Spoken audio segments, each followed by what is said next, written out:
Welcome to the summary section of Module 1. This is the last video of this section. And here we will summarize all important things we have learned in previous videos of this module. So in first lesson, after instruction video, which was about what is Microsoft Defender for Endpoint solution, we have learned what is the purpose and advantages of Microsoft Defender for Endpoint, and why should we use it over the traditional anti-malware solutions. We also checked what are some of the first things you need to check and look after when you start work with Microsoft Defender for Endpoint. In next video, which was about licensing and other requirements, we explored licensing models and different endpoint plans. So we can purchase.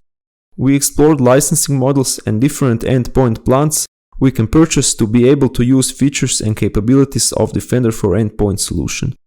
We also talked a little bit about networking requirements to be able to communicate between organization endpoint devices and Defender for Endpoint. Then we checked browser requirements and supported versions of operating systems for devices.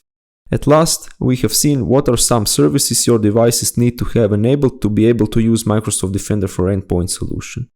In our next video, we have explored Microsoft Defender for Endpoint administration portal.